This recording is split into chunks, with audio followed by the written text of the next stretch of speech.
Өнөөдөр бол 2019 оны 4 сарын 16-ны өдөр Бишкектэн малчид болон Шилэн гол аймагаас үлдсэн ирсэн бүх монголчууд Бишкектэн засгийн өдөр цугларжээ.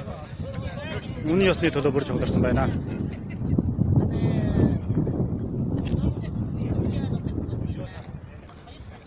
Хошууны чагта сүйдрэл байна.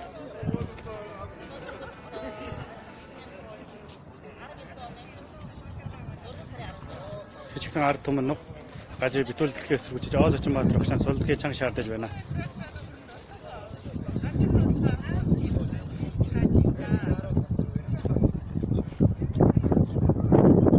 Чанга зүүдрэл байна.